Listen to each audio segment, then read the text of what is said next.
ಹರಿ ಓಂ ಗುರುಭ್ಯೋ ನಮಃ. ಆತ್ಮೀಯರೆಲ್ಲರಿಗೂ ನಮಸ್ಕಾರ. ಆತ್ಮೀಯರೇ, ನಾವೀಗ ಅಕ್ಟೋಬರ್ ತಿಂಗಳಲ್ಲಿ ಅಂದರೆ 2025 ಅಕ್ಟೋಬರ್ ತಿಂಗಳಲ್ಲಿ ತುಲಾ ರಾಶಿಯವರಿಗೆ ಯಾವ ರೀತಿಯ ಫಲಾಫಲಗಳಿದೆ ಅಂತ ನೋಡೋಣ. ನೋಡಿ, ಪ್ರತಿಯೊಂದು ರಾಶಿಯವರಿಗೂ ಸಹ ಈ ಒಂದು ತಿಂಗಳಲ್ಲಿ ಏನೆಲ್ಲ ಫಲಗಳು ಪಡಿಬೋದು, ಗ್ರಹಗಳ ಸಂಚಾರ ಬದಲಾವಣೆಯಿಂದ ಏನೆಲ್ಲ ಯೋಗ ಫಲಗಳು ನಾವು ನೋಡ್ಬೋದು ಅನ್ನುವಂಥದ್ದನ್ನು ಗಮನಿಸುವಂತಹದ್ದಿರುತ್ತೆ. ಹಾಗಾಗಿ ತುಲಾ ರಾಶಿಯವರಿಗೆ ಮುಖ್ಯವಾಗಿ ಏನೆಲ್ಲ ಪ್ರಾಪ್ತಿಗಳು ಸಿಗುತ್ತೆ ಗ್ರಹಗಳ ಬದಲಾವಣೆಯಿಂದ ಅಂತ ನೋಡೋಣ. ನೋಡಿ, ಮುಖ್ಯವಾಗಿ ಈ ಅಕ್ಟೋಬರ್ ತಿಂಗಳಲ್ಲಿ 6 ಗ್ರಹಗಳ ಬದಲಾವಣೆ ಇರ್ತಕ್ಕಂತಹದ್ದು.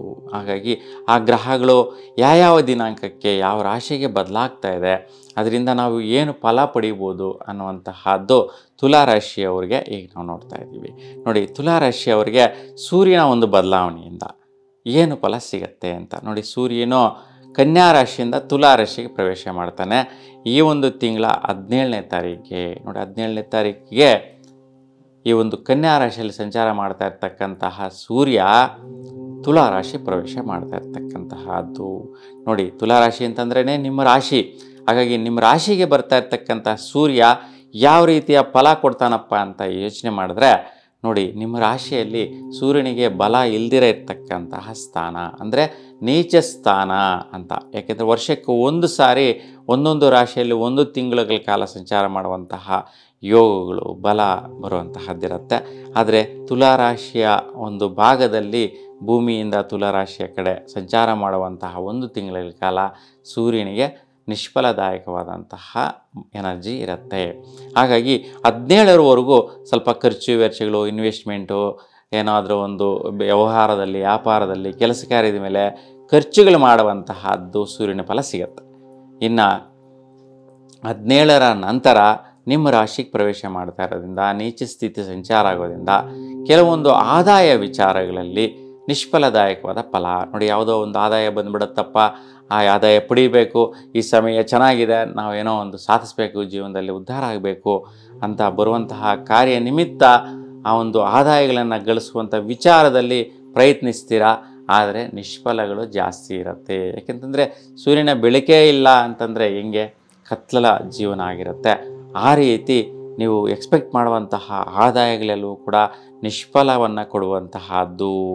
ಮತ್ತು ನಿಮ್ಮ ವೈಯಕ್ತಿಕವಾದಂತಹ ಪ್ರಯತ್ನ, ನೀವು ನೋಡಿ, ಇಂಡಿವಿಜುವಲಾಗಿ ಏನೋ ಒಂದು ಈ ಒಂದು ತಿಂಗಳಲ್ಲಿ, ಅಕ್ಟೋಬರ್ ತಿಂಗಳಲ್ಲಿ ಏನೋ ಒಂದು ಸಾಧನೆ ಮಾಡೋಣ, ಒಂದು ಜೀವನದಲ್ಲಿ ಒಂದು ಉನ್ನತವಾದಂತಹ ಕಾರ್ಯಾಭಿವೃದ್ಧಿಗಳಿಗೆ ಕೈ ಹಾಕೋಣ ಅಂತ ಹೊಸದಾಗಿ ಯಾರು ಕೆಲಸ ಕಾರ್ಯಗಳ ಪ್ರಯತ್ನ ಮಾಡಬೇಕು ಅಂತಿದ್ದೀರಾ ಅಂತಹ ಅವರಿಗೆ ಕೂಡ ಕೈ ಎಟುಕೋದಿಲ್ಲ. ಅಂದರೆ ಕೈ ಬಿಟ್ಟು ಹೋಗುವಂತಹದ್ದು, ಜಾರು ಹೋಗುವಂತಹದ್ದು, ಮಿಸ್ ಆಗುವಂತಹದ್ದು. ಈ ಸಮಯದಲ್ಲಿ ಯಾರೆಲ್ಲ ಕೂಡ ಅವರ ಒಂದು ಕನಸಿನ ಒಂದು ಕೋಟೆಯನ್ನು ಕಟ್ಕೊತಾರೆ ಅಂತಹವರೆಲ್ಲರೂ ಕೂಡ ಬಿದ್ದೋಗುವಂತಹದ್ದು, ಅಂದರೆ ಫಾಲ್ ಡೌನ್ ಆಗುವಂತಹದ್ದು, ಎಡವಟ್ಟಾಗುವಂತಹದ್ದು ಇವು ಸಹಜವಾಗಿ ನಡೆದು ಬಿಡುತ್ತೆ. ಹಾಗೆ ತುಂಬ ಜಾಗೃತೆಯಿಂದ ಇರಬೇಕು. ಈ ಒಂದು ತಿಂಗಳಲ್ಲಿ ಸೂರ್ಯನ ಫಲ 17ರ ನಂತರ ತುಂಬ ಡಿಸ್ಟರ್ಬ್ ಆಗಿದೆ. ಇನ್ನು ವಿವಾಹ ಜೀವನ ನೋಡಿ, ಯಾರು ಹೊಸದಾಗಿ ವಿವಾಹ ಆಗಬೇಕು ಅಂತ ಪ್ರಯತ್ನಗಳು ಮಾಡಿದ್ದೀರಾ, ಆ ಒಂದು ಪ್ರಯತ್ನಗಳೆಲ್ಲವೂ ಕೂಡ ಕಾರ್ಯ ನಾಶ ಆಗತ್ತೆ. ನೋಡಿ, ಮದುವೆ ಮುಂದುವರ್ಸೋದಕ್ಕೋಸ್ಕರ ಯಾವುದೋ ಒಂದು ಚೌಲ್ಟ್ರಿ ಬುಕ್ ಮಾಡಿರ್ತೀರ. ಆದರೆ ಆ ಚೌಲ್ಟ್ರಿ ಆ ಡೇಟ್ಗೆ ಮತ್ತೆ ಡೇಟ್ ಚೇಂಜ್ ಮಾಡ್ಕೊಳ್ಳುವಂಥ ಪರಿಸ್ಥಿತಿಗಳು ಬರೋದು, ಯಾರೋ ದಾಯಾದಿ ಸಂಬಂಧಿಗಳಲ್ಲಿ ಏನೋ ಒಂದು ಅಶುಚಿಗಳು ಬರುವಂತಹದ್ದು. ಹಾಗಾಗಿ ಆ ಒಂದು ಚೌಲ್ಟ್ರಿಗೆ ಕೊಟ್ಟಿರ್ತಕ್ಕಂಥ ದುಡ್ಡು, ಕಾಸು, ಅಡ್ವಾನ್ಸ್ಗಳು ಬಿಡುವಂತಹದ್ದು, ನಷ್ಟ ಆಗುವಂತಹದ್ದು, ಈ ರೀತಿಯ ವೈಪರೀತ್ಯಗಳು ವಿವಾಹ ವಿಚಾರವಾಗಿ ಮಾಡಿರ್ತಕ್ಕಂತಹ ಪ್ರಯತ್ನಗಳು, ಇನ್ನು ಬೇರೆ ಬೇರೆ ರೀತಿಯ ಖರ್ಚು ವೆಚ್ಚಗಳೇನಾದರೂ ಮಾಡಿದರೂ ಕೂಡ ಎಡವಟ್ಟುಗಳು ಕಾದಿರುತ್ತೆ. ಯಾಕೆಂದರೆ ಸೂರ್ಯನ ಬಲ ಇಲ್ಲ ಇಲ್ಲಿ. ಹಾಗಾಗಿ ಸೂರ್ಯನ ಬಲಕ್ಕೋಸ್ಕರ ಸೂರ್ಯನ ಪರಿಹಾರ ಮಾಡ್ಕೊಳ್ಳೋಂಥದ್ದು ತುಂಬ ಮುಖ್ಯವಾಗಿರುತ್ತೆ. ಮತ್ತು ವಿಶೇಷವಾಗಿ ದಂಪತಿಗಳಿಗೆ ನೋಡಿ, ದಾಂಪತ್ಯದಲ್ಲಿರ್ತಕ್ಕಂತಹ ಜೀವನ ಮಾಡ್ತಾ ಇರ್ತಕ್ಕಂತಹವರಿಗೆ ಈ ಒಂದು ತಿಂಗಳಲ್ಲಿ ಅಂದರೆ 17ರ ನಂತರ ಬರುವಂತಹ ದಿನಗಳಲ್ಲಿ ಅಷ್ಟು ಸೂರ್ಯನ ಫಲ ಚೆನ್ನಾಗಿಲ್ಲ. ಅದಕ್ಕೆ ದಂಪತಿಗಳಿಗೂ ಕೂಡ ಏನೇನೋ ಪ್ರಯತ್ನಗಳಿಂದ ಆದಾಯಗಳು ಗಳಿಸುವಂಥ ವಿಚಾರದಲ್ಲಿ ಲಾಸ್ ಆಗ್ತೀರಾ. ಮತ್ತು ಮಾನಸಿಕವಾಗಿ ಅಸ್ಥಿರತ್ವ ಉಂಟಾಗತ್ತೆ. ಗಂಡ ಹೆಂಡತಿ ಮಧ್ಯೆ ಒಂದು ಕ್ಷುಲ್ಲಕವಾದಂತಹ ಕಾರಣಗಳಿಗೆ ಒಂದು ವೈರಾಗ್ಯ ಜೀವನ ಬರುವಂತಹದ್ದು, ವೈಷಮ್ಯಗಳು ಬರುವಂತಹದ್ದು, ಉದ್ರೇಕಕ್ಕೆ ಹೋಗುವಂತಹದ್ದು, ಕೋಪತಾಪಗಳು ಉಂಟಾಗುವಂತಹದ್ದು ಆಗುತ್ತೆ. ಹಾಗೆ ತುಂಬ ಜಾಗೃತೆಯಿಂದ ಇರಿ. ಹಾಗಾಗಿ ಈ ಒಂದು ಸಮಯದಿಂದ 17ನೇ ತಾರೀಕಿನ ನಂತರ ನಿಮ್ಮ ಮನೆಯಲ್ಲಿ ಅಂದರೆ ಗೋಧಿ ಹಿಟ್ಟಿನ ದೀಪ ಅಂದರೆ ಬೆಲ್ಲ, ಗೋಧಿ ಹಿಟ್ಟು, ಹಾಲು ಮಿಶ್ರಣ ಮಾಡಿ ತಂಬಿಟ್ಟು ದೀಪಗಳನ್ನು 10 ದೀಪಗಳನ್ನು ಒಂದು 10 ದಿನಗಳ ಕಾಲ ನಿಮ್ಮ ದೇವರ ಸನ್ನಿಧಿಯಲ್ಲಿ ಬೆಳಗಿಸೋದ್ರಿಂದ ಆನಂತರ ಆ ದೀಪಗಳು ತಣ್ಣಗಾದ ನಂತರ ಒಂದು ಕೋತಿಗಳಿಗೆ ಅಥವಾ ಹಸುಗಳಿಗೆ ಕೊಡುವುದರಿಂದ ಶ್ರೇಷ್ಠವಾದಂತಹ ಫಲಾಫಲಗಳನ್ನ ನೀವು ನೋಡ್ಬೋದಾಗಿರುತ್ತೆ. ಇನ್ನು ಕುಜನ ಬದಲಾವಣೆ ನೋಡಿ, ಕುಜಗ್ರಹ ಬದಲಾವಣೆ ಆಗ್ತಾ ಇರ್ತಕ್ಕಂತಹದ್ದು ನೋಡಿ. ಕುಜಗ್ರಹ 27ನೇ ತಾರೀಕಿಗೆ ನಿಮ್ಮ ರಾಶಿಯಿಂದ ವೃಶ್ಚಿಕ ರಾಶಿಗೆ ಮುಂದಿನ ರಾಶಿಗೆ ಹೋಗುವಂತಹದ್ದು. ಅಂದರೆ 27ನೇ ತಾರೀಕುವರೆಗೂ ಕೂಡ ನಿಮ್ಮ ರಾಶಿಯಲ್ಲೇ ಸಂಚಾರ ಮಾಡ್ತಾ ಇರ್ತಾನೆ, ತುಲಾ ರಾಶಿಯಲ್ಲಿ. ಹಾಗಾಗಿ 17ರಿಂದ 27ರವರೆಗೂ 10 ದಿನಗಳ ಕಾಲ ಸೂರ್ಯನ ಜೊತೆ ಐತಿ ಆಗುವಂತಹ ಕುಜ. ಹಾಗಾಗಿ ನೋಡಿ, ಸೂರ್ಯನೇ ನೀಚ ಫಲ ಇರ್ತಕ್ಕಂತಹ ಸಮಯದಲ್ಲಿ ಕುಜನ ಯತಿಯಾದಾಗ ಸೊ ಏನೇ ಒಂದು ಇಂಡಿವಿಜುವಲ್ ಹಠ ಸಾಧನೆ, ಪ್ರಯತ್ನ, ನಿಮ್ಮ ಮಂಡಿತನ, ಫೈನಾನ್ಷಿಯಲ್ ಸ್ಟೇಟಸ್ಸು, ದಾಂಪತ್ಯ ಜೀವನ, ವಿವಾಹ ವಿಚಾರಗಳು, ಹಠ ಪ್ರಯತ್ನ ಸಾಧನೆಗಳೆಲ್ಲವೂ ಕೂಡ ನಿಷ್ಫಲ ಉಂಟಾಗುತ್ತೆ. ಕುಜನು ಕೂಡ ಹೆಲ್ಪ್ಲೆಸ್ ಆಗಿಬಿಡ್ತಾನೆ. ಇನ್ನು 27ರ ನಂತರ ಬದಲಾವಣೆ ಕಾದಿದೆ. ಏನಪ್ಪ ಅಂತಂದರೆ ನೋಡಿ, ಇಷ್ಟೊತ್ತು ಹೇಳಿದೆ ಹಠ ಸಾಧನೆ, ನಿಮ್ಮ ಒಂದು ಮಂಡಿತನ ಏನೋ ಒಂದು ಸಾಧಿಸ್ಬಿಡ್ಬೇಕು ಅನ್ನುವಂತಹ ವಿಚಾರದಲ್ಲಿ ನಿಮಗೆ 27ರ ನಂತರ ಹಣಕಾಸಿನ ವಿಚಾರದಲ್ಲಿ ತುಂಬ ಗ್ರೋತ್ ಇದೆ, ಇಂಪ್ರೂವ್ಮೆಂಟ್ಸ್ ಇದೆ, ಸಕ್ಸಸ್ ಇದೆ, ಒಳ್ಳೆ ರೀತಿ ಇದೆ. ದಂಪತಿಗಳು ಕೂಡ ಸಂತೃಪ್ತಿ ಸಿಗುವಂತಹದ್ದು 27ರ ನಂತರ ಕುಜಿನ ಫಲ ಚೆನ್ನಾಗಿರುತ್ತೆ. ಇನ್ನು ಬುಧಗ್ರಹ ನೋಡಿ, ಬುಧಗ್ರಹ ಒಂದು 3 ಮನೆಗಳಿಗೆ ಸಂಚಾರ ಮಾಡ್ತಾ ಇರ್ತಾನೆ ಈ ತಿಂಗಳಲ್ಲಿ. ಕನ್ಯಾ ರಾಶಿಯಿಂದ ತುಲಾ ರಾಶಿಗೆ, ತುಲಾ ರಾಶಿಯಿಂದ ವೃಶ್ಚಿಕ ರಾಶಿಗೆ. ಹಾಗಾಗಿ ಒಂದೇ ಒಂದು ತಿಂಗಳಲ್ಲಿ 3 ಮನೆಗಳಿಗೆ ಸಂಚಾರ ಮಾಡುವಂತಹ ಸ್ಥಿತಿ ನೋಡಿ. 24ನೇ ತಾರೀಕುವರೆಗೂ ಕೂಡ ಒಂದು ತುಲಾ ರಾಶಿಯಲ್ಲೇ ಸಂಚಾರ ಮಾಡ್ತಾ ಇರ್ತಾನೆ. ತುಲಾ ರಾಶಿ ಸಂಚಾರ ಮಾಡಿ 24ರ ನಂತರ ವೃಶ್ಚಿಕ ರಾಶಿಗೆ ಹೊರಡ್ತಾನೆ. ಹಾಗಾಗಿ 24ರವರೆಗೂ ಕೂಡ ನೀವು ಏನೇ ಒಂದು ಇನ್ವೆಸ್ಟ್ಮೆಂಟ್ ಮಾಡೋದಕ್ಕಾಗಲಿ, ವ್ಯಾಪಾರ ವ್ಯವಹಾರ ಮಾಡೋಕ್ಕಾಗಲಿ ಸೊ ಅಷ್ಟು ಫಲ ಕೊಡೋದಿಲ್ಲ. ಕೆಲವೊಂದು ಭಾಗ್ಯಗಳ ಬರುತ್ತೆ, ಅದೃಷ್ಟ ಕಾದಿದೆ ಅನ್ನುವಂಥ ವಿಚಾರದಲ್ಲಿ ಮುಂದುವರ್ಸಕ್ಕೆ ಹೋಗ್ತೀರಾ, ಅವು ಕೂಡ ಅಸಮಂಜಸವಾಗಿ ನಿಮಗೆ ಸಿಗ್ಬಿಡುತ್ತೆ ಅಂತಿರುತ್ತೆ. ಆದರೆ ಅಲ್ಲಿಗೆ ಹೋಗಿ ನೋಡಿದ್ರೆ ನಿಮ್ಮ ಕೈ ಮೀರಿ ಬೇರೆಯವ್ರಿಗೆ ಹೊಟ್ಟೋಗ್ಬಿಡುತ್ತೆ, ಬೇರೆಯವ್ರಿಗೆ ಫಲ ಹೊಟ್ಟೋಗಿರುತ್ತೆ. ಅಂದರೆ ದೌರ್ಭಾಗ್ಯ ಅಂತ, ಭಾಗ್ಯ ಅನ್ನೋದಕ್ಕಿಂತ ದೌರ್ಭಾಗ್ಯದ ಸ್ಥಿತಿ. ಯಾಕಪ್ಪ ಹಿಂಗಾಗ್ತದೆ ಅಂತಂದರೆ ನೋಡಿ, ಇಲ್ಲಿ ಬುಧನೂ ಕೂಡ ನಿಮಗೆ ಸೂರ್ಯನ ಜೊತೆ ಐತಿ ಆಗ್ತಾ ಇರ್ತಕ್ಕಂಥ 17ರಿಂದ 24ನೇ ತಾರೀಕುವರೆಗೂ ಕೂಡ ಹೆಚ್ಚು ಕಮ್ಮಿ 7 ದಿನಗಳ ಕಾಲ ಈ ಒಂದು ವೈಪರೀತ್ಯ ಜಾಸ್ತಿ ಇರುತ್ತೆ. ಹಾಗಾಗಿ ಈ 7 ದಿನಗಳ ಕಾಲ ತುಂಬ ಗಮನಿಸಿ ನೀವು ನೋಟ್ ಮಾಡಿಕೊಂಡು ಯಾವುದೇ ರೀತಿಯ ಒಂದು ಭಾಗ್ಯ ಪ್ರಯತ್ನಗಳಿಗೆ ಕೈ ಹಾಕಬೇಡಿ.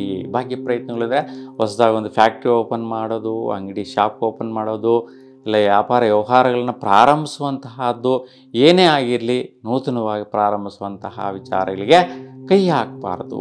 ಯಾಕೆ ಅಂತಂದರೆ ಬುಧನ ಫಲ ಚೆನ್ನಾಗಿ ಸಿಗಬೇಕಲ್ವಾ. ಹಾಗಾಗಿ ಬುಧ ಚೆನ್ನಾಗಿದ್ರೇ ಬಿಸ್ನೆಸ್ಸು, ವ್ಯಾಪಾರ ವ್ಯವಹಾರ, ಬುದ್ಧಿ ಇವೆಲ್ಲ ಕೂಡ ಚೆನ್ನಾಗಾಗುವುದು. ಹಾಗಾಗಿ ಇಲ್ಲಿ ಬುಧನು ಯತಿ ಆಗ್ತಾ ಇರ್ತಕ್ಕಂತಹದ್ದು ನೀಚ ಸೂರ್ಯನ ಜೊತೆ. ಹಾಗಾಗಿ 17ನೇ ತಾರೀಕಿಂದ 24ವರೆಗೂ ದಿನಗಳ ಕಾಲ, ಈ 7 ದಿನಗಳಲ್ಲಿ ಯಾವುದೇ ರೀತಿಯ ಈ ರೀತಿಯ ನೂತನ ಪ್ರಯತ್ನ ಮಾಡಬೇಡಿ. ಆನಂತರ ಪರವಾಗಿಲ್ಲ, ಚೆನ್ನಾಗಿದೆ. ವೃಶ್ಚಿಕ ರಾಶಿಗೆ ಹೊರಡ್ತಾನೆ, ಅಲ್ಲಿ ಕೂಡ ನಿಮಗೆ ಒಂದು ಕುಜಿನ ಜೊತೆ ಯತಿ ಆಗ್ತಾನೆ 27ರ ನಂತರ. ಹಾಗಾಗಿ ಫೈನಾನ್ಷಿಯಲ್ ಸ್ಟೇಟಸ್ ಇಂಪ್ರೂವ್ ಆಗುತ್ತೆ. 24ರ ನಂತರ ಅದೃಷ್ಟಗಳು, ಭಾಗ್ಯಗಳು, ಸಕ್ಸಸ್ ಸಿಗುತ್ತೆ. ಏನೇ ಇನ್ವೆಸ್ಟ್ಮೆಂಟ್ ಮಾಡಿದ್ರು ಕೂಡ ಅಭಿವೃದ್ಧಿ ಸಿಗುತ್ತೆ ನೋಡಿ. ಹಾಗಾಗಿ ಒಂದೇ ತಿಂಗಳಲ್ಲಿ ಎಷ್ಟೆಷ್ಟು ಬದಲಾವಣೆಗಳಾಗ್ಬಿಡುತ್ತೆ ಒಂದು ಗ್ರಹ ಬದಲಾವಣೆ ಆಗೋದ್ರಿಂದ. ಆ ರೀತಿ ಸೂಕ್ಷ್ಮವಾಗಿ ಅರ್ಥ ಮಾಡ್ಕೋಬೇಕು ಅಷ್ಟೇ. ಇನ್ನು ಗುರು ಬದಲಾವಣೆ ನೋಡಿ, ಗುರುಗ್ರಹ ಒಂದು ಮಿಥುನ ರಾಶಿಯಿಂದ ಕಟಕ ರಾಶಿಗೆ 18ನೇ ತಾರೀಕಿಗೆ ಪ್ರವೇಶ ಮಾಡ್ತಾನೆ ನೋಡಿ. ಯಾವ ರೀತಿ ಪ್ರವೇಶ ಮಾಡ್ತಾನಪ್ಪ ಅಂತಂತಂದರೆ ವಿಶೇಷವಾಗಿ 18ನೇ ತಾರೀಕಿಗಾಗಿ ಒಂದು ವಕ್ರ ಸ್ಥಿತಿಯಲ್ಲಿ ಸಂಚಾರ ಮಾಡುವಂತಹದ್ದು. ಪುನರ್ವಸು ನಕ್ಷತ್ರದಲ್ಲಿ ಒಂದು ಮಿಥುನ ರಾಶಿಯಿಂದ ಕಟಕ ರಾಶಿಗೆ ಹೊರಡ್ತಾ ಇರ್ತಕ್ಕಂತಹದ್ದು. ಹಾಗಾಗಿ ನೋಡಿ, ಪುನರ್ವಸು ನಕ್ಷತ್ರ ಗುರುವಿನ ನಕ್ಷತ್ರ, ಗುರುವಿನ ನಕ್ಷತ್ರನೇ ಗುರು ಬದಲಾಗ್ತಾ ಇರ್ತಕ್ಕಂತಹದ್ದು. ಹಾಗಾಗಿ ನೋಡಿ, ನಿಮಗೆ ವಿಶೇಷವಾಗಿ ಒಂದು 18ನೇ ತಾರೀಕು ಒಂದು 3 ದಿವಸ ಮುಂಚೆ ಮತ್ತು 18ರ ನಂತರ ದಿನಗಳು ತುಂಬ ಚೆನ್ನಾಗಿರುತ್ತೆ. ಅಂದರೆ 18ರ ಮುಂಚೆ ಅಂತಂದರೆ 15ನೇ ತಾರೀಕಿಂದಲೇ ನಿಮಗೆ ಭಾಳಷ್ಟು ಭಾಗ್ಯಗಳು ಬರೋಕ್ಕೆ ಸ್ಟಾರ್ಟ್ ಆಗುತ್ತೆ, ಅದೃಷ್ಟಗಳು ಬರೋಕ್ಕೆ ಸ್ಟಾರ್ಟ್ ಆಗುತ್ತೆ, ಆಪರ್ಚುನಿಟಿಗಳು ಬರೋಕ್ಕೆ ಸ್ಟಾರ್ಟ್ ಆಗುತ್ತೆ ನೋಡಿ. ಎಂಥ ಅದ್ಭುತವಾದಂತಹ ಕಾಲ. ಗುರುವಿನಿಂದ ವಿಶೇಷವಾದಂತಹ ರಾಜಯೋಗ ಭಾಗ್ಯ ತುಲಾ ರಾಶಿಯವರಿಗೆ ನೋಡಿ. ಈ ಪಾಯಿಂಟನ್ನು ತುಂಬ ಹೈಲೈಟ್ ಮಾಡ್ಕೊಳ್ಳಿ, ಬರೆದಿಟ್ಕೊಳ್ಳಿ, ನೋಟ್ ಮಾಡ್ಕೊಳ್ಳಿ, ತುಂಬ ಚೆನ್ನಾಗಿದೆ. ಹಾಗಾಗಿ ಗುರುವಿನಿಂದ ತುಲಾ ರಾಶಿಯವರಿಗೆ ಅದೃಷ್ಟದ ಯೋಗ ಭಾಗ್ಯ. ನೋಡಿ, ಈ ಒಂದು ಸೆಂಟೆನ್ಸ್ ತುಂಬ ಇಂಪಾರ್ಟೆಂಟ್ ಆಗಿದೆ. ಯಾಕಪ್ಪ ಅಂತಂತಂದರೆ ನೋಡಿ, ಗುರು ನಿಮಗೆ ಪಾಕಿಸ್ತಾನದಲ್ಲಿ ಸಂಚಾರ, ಗುರುವಿನ ನಕ್ಷತ್ರದಲ್ಲೇ ಸಂಚಾರ, ಜೊತೆಗೆ ಬದಲಾಗ್ತಾ ಇರ್ತಕ್ಕಂತಹದ್ದು ಕಟಕ ರಾಶಿಗೆ ಉಚ್ಚ ಸ್ಥಾನಕ್ಕೆ ಉಚ್ಚ ರಾಶಿಗೆ ಹೋಗ್ತಾ ಇರ್ತಕ್ಕಂತಹದ್ದು.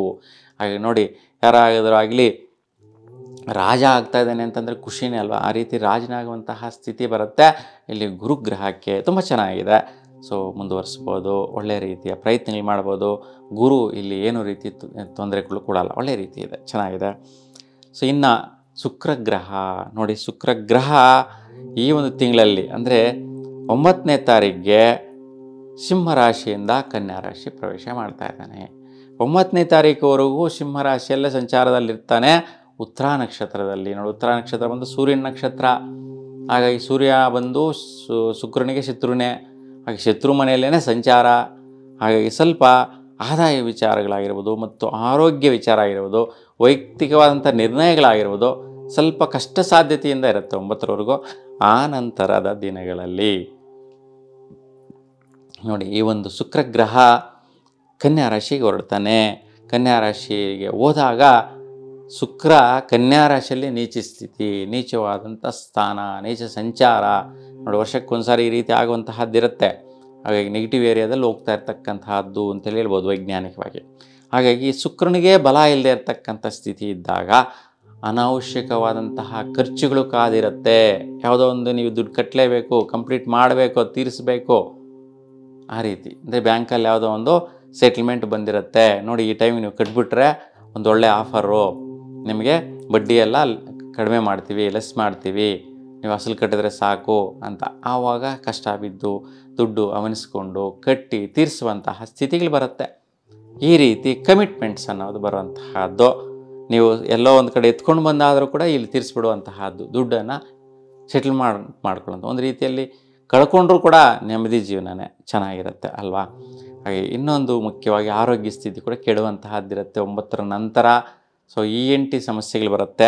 ಕೆಲಸ ಕಾರ್ಯಗಳು ಮಾಡುವಾಗ ಸ್ವಲ್ಪ ಕಣ್ಣು, ಕಿವಿ, ಮೂಗು ಇವೆಲ್ಲ ಕೂಡ ತುಂಬ ಜಾಗೃತೆಯಿಂದ ಇರಿ. ಏಕೆಂತಂದರೆ ಕೆಲವೊಂದು ಕುಶಲ ಕಾರ್ಮಿಕರು ಏನೇನೋ ಕೆಲಸ ಮಾಡ್ತಾ ಇರ್ತಾರೆ. ಅವನ್ನು ಆಯುಧಗಳನ್ನು ಬಳಸುವಾಗ ಅವು ಬೈ ಮಿಸ್ಟೇಕಾಗಿ ಕಣ್ಣಿಗೆ ಬಂದು ತಗೊಳ್ಳುವಂತಹದ್ದು, ಇಲ್ಲಾಂದರೆ ಮೆಡಿಕಲ್ ಇದರಲ್ಲಿ ವರ್ಕ್ ಮಾಡ್ತಾ ಇರ್ತಕ್ಕಂಥವ್ರಿಗೆ ಶ್ವಾಸದಿಂದ ಏನಾದರೂ ಇದಾಗ್ಬೋದು. ಈ ರೀತಿ ಒಂದು ಜ್ಞಾನೇಂದ್ರಿಯಗಳಿಗೆ ತೊಂದರೆ ಬರುವಂತಹ ಸ್ಥಿತಿ ಇರುತ್ತೆ. ಅದಕ್ಕೆ ಜಾಗೃತಿಯಿಂದ ಶುಕ್ರನ ಪರಿಹಾರ ಮಾಡಿ. ಸೊ 9ರ ನಂತರ ನಿಮ್ಮ ಹತ್ರದಲ್ಲಿರ್ತಕ್ಕಂಥ ದೇವಿ ಅಮ್ಮನವರಿಗೆ ಹಾಲು ಅರಿಶಿಣದ ಅಭಿಷೇಕ ಮಾಡಿಸಿ 6 ದಿನಗಳ ಕಾಲ ಶುಭ ಫಲ ಪಡಿತಾರೆ. ಇನ್ನು ಶನಿಗ್ರಹ ನೋಡಿ, ನಿಮ್ಮ ರಾಶಿಯಿಂದ ಸಿಸ್ಟಮ್ ಸ್ಥಾನ ಸಂಚಾರ ಮಾಡ್ತಾ ಇರ್ತಕ್ಕಂತಹದ್ದು. ಹಾಗೆ ವಿಶೇಷವಾಗಿ ಮನೆ ಕಡೆ ಅಭಿವೃದ್ಧಿ ವಿಚಾರ ಆಗಿರ್ಬೋದು, ವಿದ್ಯಾರ್ಥಿಗಳಿಗೆ ಅಭಿವೃದ್ಧಿ ವಿಚಾರ ಆಗಿರ್ಬೋದು, ಸ್ವಲ್ಪ ಅರ್ಧ ಫಲದಲ್ಲಿರುತ್ತೆ, ವಕ್ರ ಫಲದಲ್ಲಿರುತ್ತೆ. ಶನಿ ವಕ್ರ ಸ್ಥಿತಿಯಲ್ಲಿ ಹೋಗ್ತಾ ಇರ್ತಕ್ಕಂಥದ್ದು ಮೀನ ರಾಶಿಯಲ್ಲಿ. ಅದಕ್ಕೆ 50-50 ರಿಸಲ್ಟ್ ಇರ್ತಕ್ಕಂಥ ಸ್ಥಿತಿ ಇರುತ್ತೆ. ಅಂದರೆ ಹೆಚ್ಚಿನ ತೊಂದರೆಗಳೇನಿಲ್ಲ. ಇನ್ನು ವಿಶೇಷವಾಗಿ ರಾಹು ಕೇತುಗಳ ಪ್ರಭಾವ ನೋಡಿ, ಗರ್ಭಿಣಿ ಸ್ತ್ರೀಯರು ಯಾರೆಲ್ಲ ಇದ್ದೀರಾ ಅಂತಹ ಅವರು ಸ್ವಲ್ಪ ಹಾಸ್ಪಿಟಲ್ ಟ್ರೀಟ್ಮೆಂಟ್ ಚೆನ್ನಾಗಿ ತೋರಿಸ್ಕೊಳ್ಳಿ. ಯಾಕೆಂದರೆ ಮಗು ಮೇಲೆ ಕೆಲವೊಂದು ಕೆಟ್ಟ ಗ್ರಹಗಳ ಫಲ ಬರುವಂತಹದ್ದು, ಹುಟ್ಟುವ ಮಗುವಿಗೆ ಸ್ವಲ್ಪ ರಾಹು ಗ್ರಹದ ದೋಷ ಪ್ರಭಾವ ಬರುವಂತಹದ್ದು, ಇಲ್ಲ ರಾಹು ನಕ್ಷತ್ರದಲ್ಲಿ ಜನಿಸುವಂತಹದ್ದು ಇವೆಲ್ಲ ಕೂಡ ನಡೆಯುತ್ತೆ. ಅದಕ್ಕೋಸ್ಕರ ರಾಹು ಗ್ರಹ ಶಾಂತಿ ಪರಿಹಾರ ಅಥವಾ ನೀವು ಸಂಕಲ್ಪ ಮಾಡ್ಕೊಳ್ಳಿ, ಒಳ್ಳೆಯದಾಗತ್ತೆ. ಇನ್ನು ಕೇತುವಿನ ಪ್ರಭಾವ ಬರುವಂತಹ ಆದಾಯ ವ್ಯವಹಾರಗಳಲ್ಲೂ ಕೂಡ ಸ್ವಲ್ಪ ವೈಪರೀತ್ಯಗಳಿಂದ ಕೂಡಿರುತ್ತೆ. ವ್ಯವಹಾರಗಳಿಂದ ಸೆಟ್ಲ್ಮೆಂಟ್ ಆಗಬೇಕು ಅನ್ನುವಂಥ ಸ್ಥಿತಿ ಇರುತ್ತೆ. ತುಂಬ ಜಾಗೃತಿಯಿಂದ ಇರಿ. ಕಾಲಸ್ಥಿಗೆ ಹೋಗಿ ಬಂದರೆ ತುಂಬ ಸುಫಲ ಸಿಗುತ್ತೆ. ಒಟ್ಟಾರೆಯಾಗಿ ನಿಮಗೆ ಒಂದು 4 ಗ್ರಹಗಳು ವೈಪರೀತ್ಯ ಬಿಟ್ಟರೆ ಇನ್ನು ಉಳಿದ ಗ್ರಹಗಳೆಲ್ಲ ಕೂಡ ಸುಫಲ ಕೊಡ್ತಾ ಇದೆ. ಸೊ ನಿಮ್ಮೆಲ್ರಿಗೂ ಗುರು ಬಂದು ಅತ್ಯುತ್ತಮವಾದಂತಹ ಬಲ ಕೊಡ್ತಾ ಇದ್ದಾನೆ. ಇನ್ನು ಸೂರ್ಯ ಮತ್ತು ಶುಕ್ರನ ಫಲ ಸ್ವಲ್ಪ ನೀಚವಾದಂಥ ಫಲಗಳಿರುತ್ತೆ ಈ ತಿಂಗಳಲ್ಲಿ.